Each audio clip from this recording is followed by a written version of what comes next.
আমার গৌর হরি একদিকে যেমন লীলা করেছে, আর একদিকে হরি নামের দ্বারা জগৎ জীবকে উদ্ধার করেছে। শাস্ত্রে বলছে কৃতে যথাতি বিষ্ণু তেতায় যজ্ঞতমকই দা পরিপরিচর্যন কলৌ তদ্ধুরি সংকীর্তনা। সত্যযুগে ভগবানকে পাওয়ার জন্য আমাদেরকে ধ্যান করতে হতো, ত্রেতা যুগে ভগবানকে পাওয়ার জন্য আমাদেরকে যাগ যজ্ঞ করতে হতো, দাপুরে ভগবানকে পাওয়ার জন্য আমাদের পূজা অর্চন করতে হতো। কিন্তু কলিতে কি আমাদের সময় আছে গো মা যে ধ্যান তপস্যা যাগযজ্ঞ করে আমরা ভগবানকে প্রাপ্তি করব? সময় আছে? নেই। কলির জীবের আমাদের স্বল্প আয়ু, আর আমরা হলাম অনুগত প্রাণ। কর্মের চাহিদায় প্রত্যেকটা জীবকে আমাদের প্রতিনিয়ত ছুটে বেড়াচ্ছে, প্রত্যেকটা জীব আমরা ছুটছি, তাহলে আমাদের মুক্তিটা হবে কেমন?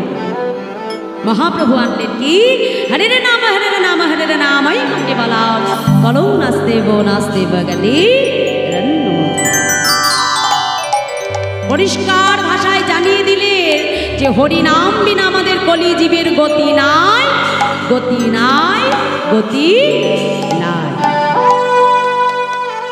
এই যে দেহটা আমরা পেয়েছি না, যে দেহটা নিয়ে সকাল থেকে উঠে এত রূপচর্চা করছি, এত দেহের যত্ন করছি, হ্যাঁ, দামি দামি পোশাক করছি, দামি দামি জায়গায় ঘুরতে যাচ্ছি, মনে রাখবে এই দেহটা কিন্তু এত সহজে পাওয়া যায় না। এই দেহটা পাওয়ার জন্য আমাদের প্রত্যেকটা জীবকে ৮০টা লক্ষ জনি ভ্রমণ করতে হয়েছে, ৮০ লক্ষ বার জন্মগ্রহণ করতে হয়েছে, ৮০ লক্ষ বার আমাদের মৃত্যুবরণ করতে হয়েছে, তবেই কিন্তু এই দুর্লভ মনুষ্য দেহটা আমরা প্রাপ্তি হয়েছে। শাস্ত্রে বলছে নিদেহে আত্মাম সুলভম সুদুর্লভম প্লাবং সুকল্পং গুরু কন্যাধার। অর্থাৎ এই নরদেহটা পাওয়ার জন্য ৮০টা লক্ষ জনি ভ্রমণ করবার পর শাস্ত্র বলছে যে স্থাম্র বিংশতি নবলক্ষানি জলজা কৃমি আরুদ্র সংখ্যক পক্ষী নাম ১০ লক্ষ কম ৩০ লক্ষ কম পশু মানস্ত ২৪ লক্ষানি মানব। অর্থাৎ সর্বপ্রথম আমাদের ২০ লক্ষ বার বৃক্ষকুলে জন্মগ্রহণ করতে হয়েছে। আমাদের আসল বিষয়টা কি জানো তো?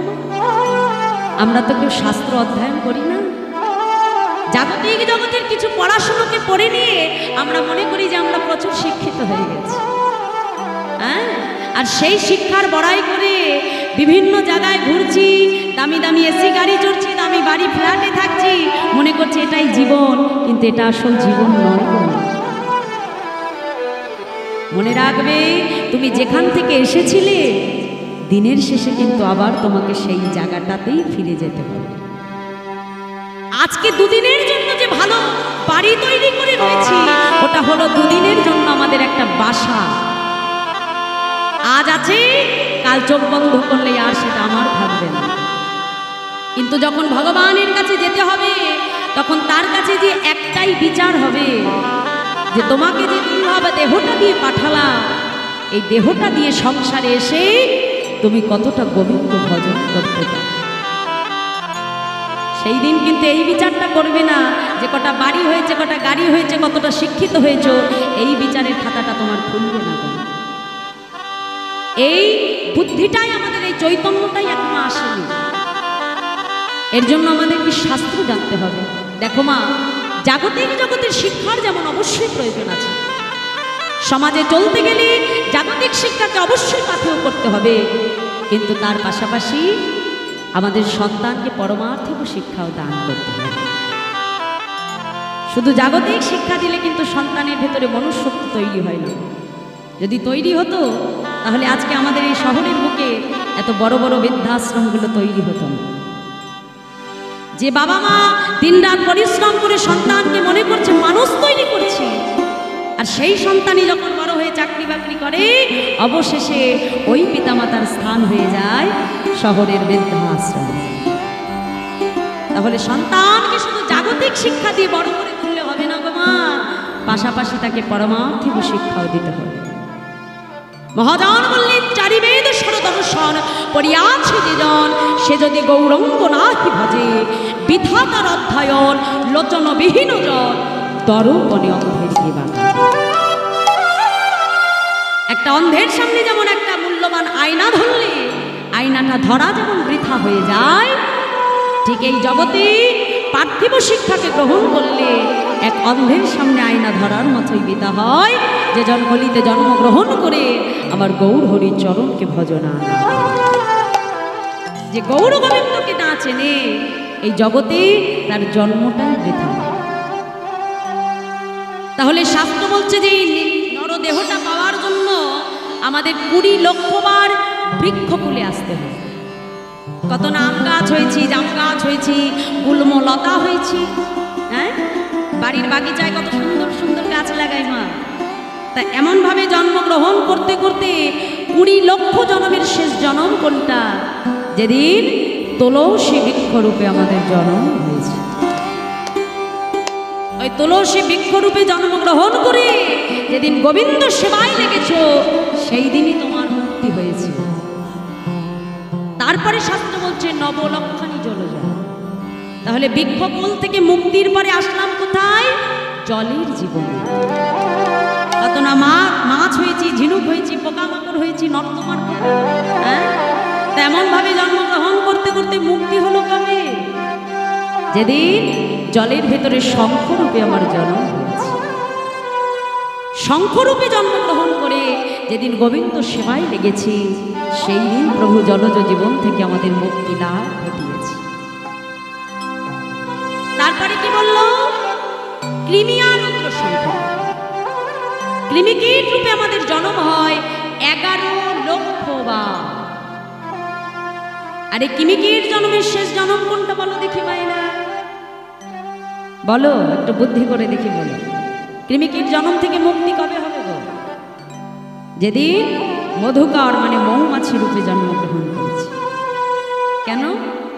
ফুল থেকে মধু সংগ্রহ করে এনে সেই মধুকে মৌচাকে রেখেছে, আর সেই মধু যখন গোবিন্দ সেবায় লেগেছে, সেই দিন এই কৃমিকীট জন্ম থেকে মুক্তি লাভ হয়েছে। তারপরে শাস্ত্র বলল পক্ষী নাম 10 লক্ষ।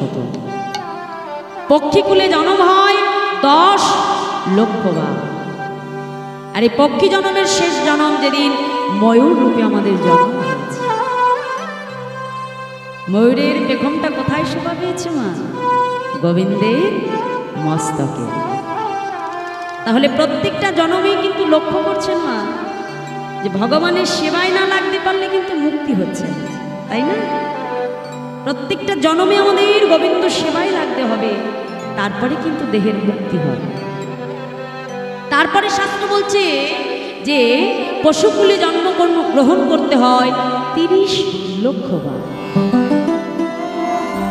তাহলে পক্ষীর পরে আসলে কোথায়? পশুকুল। পাখির পরে পশু। পশুতে যখন এলাম, তাহলে পশু জন্মের শেষ জন্ম কোনটা? যেদিন গাভী মাতা অর্থাৎ গো মাতা রূপে আমাদের জন্ম হয়েছে। দেখো গোবিন্দের প্রণাম মন্ত্র যখন আমরা উচ্চারণ করি কি বলি মা? নম ব্রহ্মণ্য দেবায় গো ব্রহ্মণ্য হিতায়। তার মানে গোবিন্দ আমার দুটো জাতিকে বড় ভালোবাসে, এক হলো ব্রাহ্মণ আর এক হলো গাভী। কেন মা? ব্রাহ্মণ যখন বদন থেকে মানে মুখ থেকে বেদ মন্ত্র উচ্চারণ করে, তখন ব্রাহ্মণের বদনে অমৃত থাকে।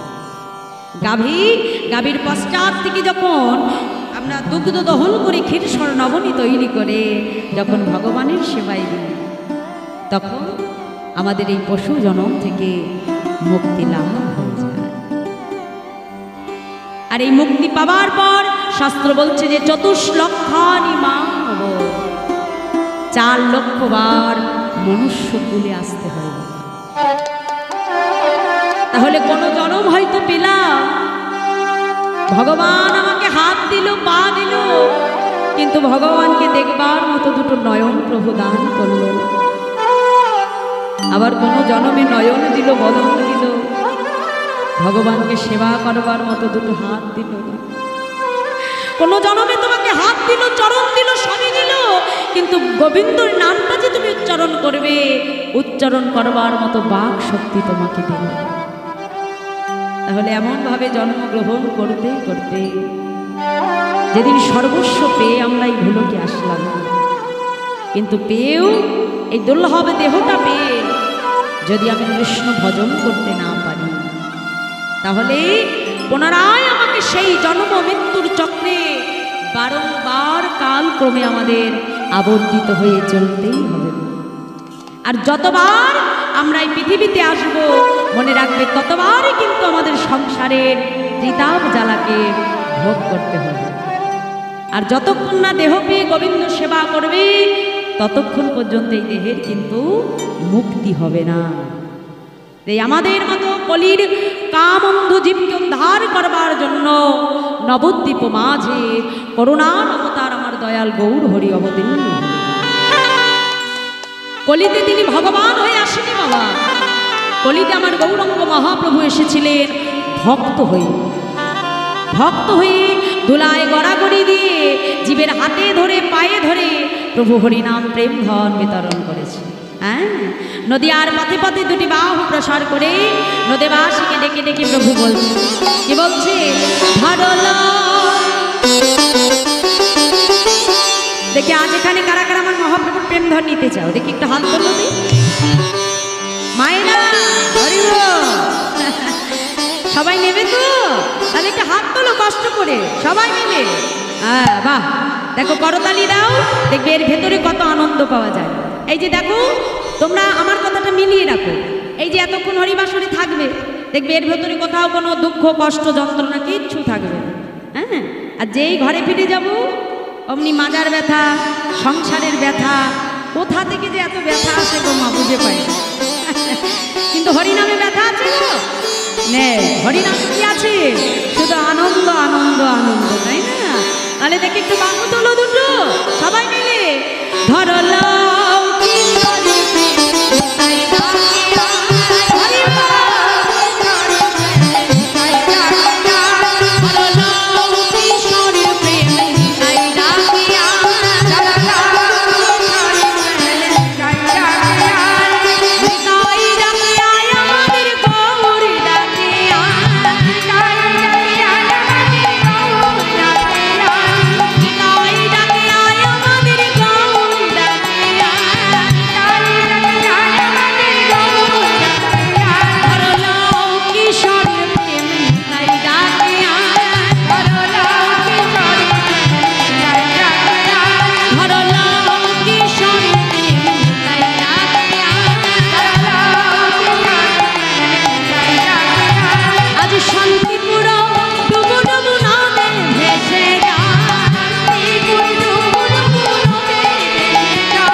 নবদ্বীপ ধামে কয়জন গেছেন দেখি একটু হাত তুলে দেখান।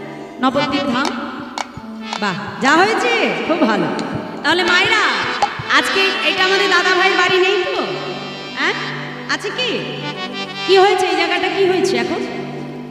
হ্যাঁ, শাস্ত্র বলছে যেদিন যেখানে হয় হরিনাম সংকীর্তন, আর সেখানে যদি হয় ভক্তের সমাগম, আর যদি তাদের সবার থাকে এক মন, মন এক হতে হবে। ওই বাড়ি যাওয়ার জন্য সময় দেখলে কিন্তু হবে না আজকে। হ্যাঁ, হরি বল হরি বল। আমি জানি শহরে একদম মাপা মাপা টাইম, হ্যাঁ, শেষ হবে তো 3 ঘন্টা একেবারে শেষ। হরি বল। তাহলে আজকে একটু সময় নিয়ে বসতে হবে। কি জানে এই ভাগ্য আর হয় কি না হয়, তাই তো মা? হরি বল।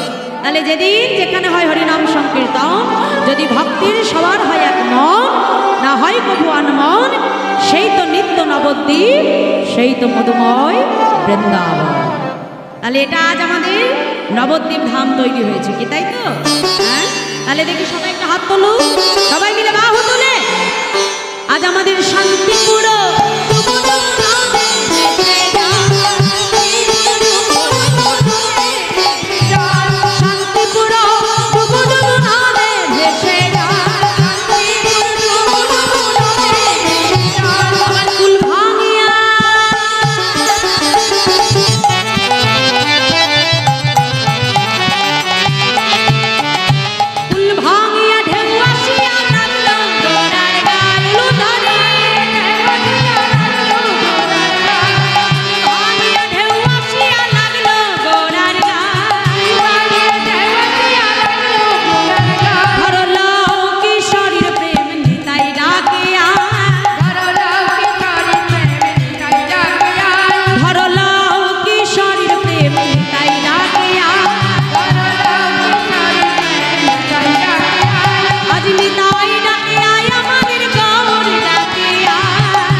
রাধে জয় রাধে জয় রাধে। আজকে সেই গোলকের প্রেম ধনকে প্রভু কলিতে হরিনাম সংকীর্তন রূপে জীবের দ্বারে দ্বারে প্রভু প্রকাশ করলেন। আজকে নদিয়ার রাজপথে দাঁড়িয়ে ভাবনিধি গৌরহরি পুরা ভাবে বিভোর হয়ে বলছি আমায় দান দেও। কোন দান? দেহদান। হ্যাঁ, আজকে বৈষ্ণব মহাজন পদাবলিতে কলম দিয়ে বলছে দেখো দেখো, দান দেহ বলি আমার গোড়া ঘনটা হরিবা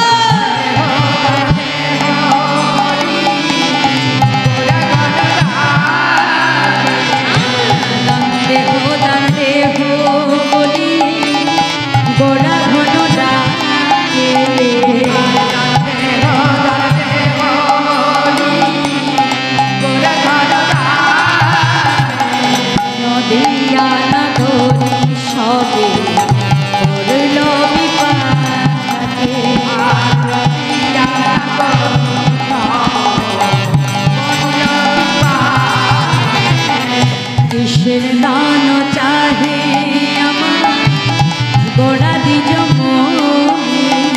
আর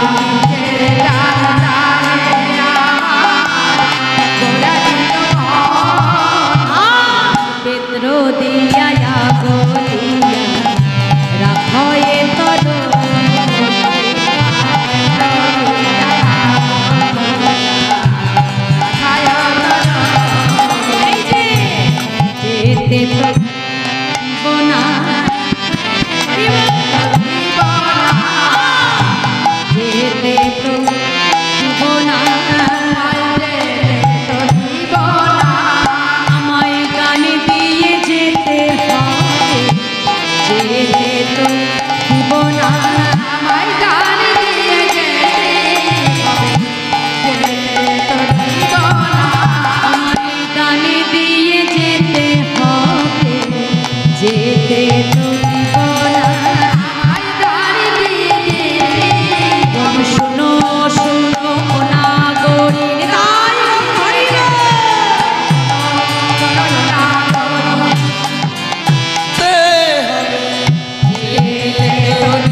নদিয়ার রাজপথে দাঁড়িয়ে বলছে আমাকে দেহদান দেহদান দেহদান। আজকে নদিয়া নাগরী বলছে ও প্রভু তুমি নদিয়ার পথে পথে হরিনাম করো, রিভাবটা দেও। জয় রাধে জয় নিতাই জয় গজরাধেশ্বর হরে কৃষ্ণ জয় রাধে। বলছে প্রভু তুমি নদিয়ার পথে দাঁড়িয়ে হরিনাম করো সেটা ভালো লাগে, হ্যাঁ তুমি হরিনাম সংকীর্তন করো সেটা ভালো লাগে, কিন্তু আজকে তুমি যে দান চাইছো তোমার এই রূপটা আমাদের মোটেও ভালো লাগছে না। তা প্রভু কি আজকে আমাদের এই জাগতিক জগতের দান চাইছিল? নয় তো। হ্যাঁ, এক রমণী আর এক রমণীকে ডেকে বলছে এই রমণী নদিয়া নাগরী, আর এক নাগরীকে ডেকে বলছে এই নাগরী শোন শোন আজ আমার গৌরহরি দান চাইছে। তারা কি করলো মা, নিজেদের অঙ্গ থেকে সোনার অলঙ্কারগুলো খুলে গৌরহরিকে দিতে যাচ্ছে। গৌরহরি বলছে না গো না, তোমাদের ওই দান আমি চাইনি। বলছে তাহলে প্রভু কি দান নেবে? বলছে তোমাদের দেহটা আমাকে দান করে দাও। কেন? আজ প্রভু আমাদের মতো কলির জীবের দেহটাকে চাইছে কেন? গৌরহরি বলছে নদিয়া নাগরী তোমরা জানো আমার এই দেহ দিয়ে এক বদনী কৃষ্ণ নাম করে যে আমার স্বাদ মেটে না, দুনয়ন দিয়ে প্রভুকে দর্শন করি আমার স্বাদ মেটে না নদিয়া নাগরী। তাই তোমরা যখন তোমাদের দেহটাকে আমাকে দান করবে, তোমাদের দেয়া দান করা সেই দেহটা দিয়ে আমি তোমাদের বদন দিয়ে আমি নদিয়ার পথে পথে হরিনাম সংকীর্তন করব। নিতাই গৌর হরি। মাগো শাস্ত্রে বলছে যদি গৌর না হইতো কেমনে হইতো, কেমনে ধরিতাম শ্রী রাধার মহিমা প্রেম রস সীমা জগতে জানাত। তার মতো গৌর অনুরাগী, তার মতো এমন করুণার অবতার গৌর অবতার আর হয়েছি আর যে কখনো হবে না।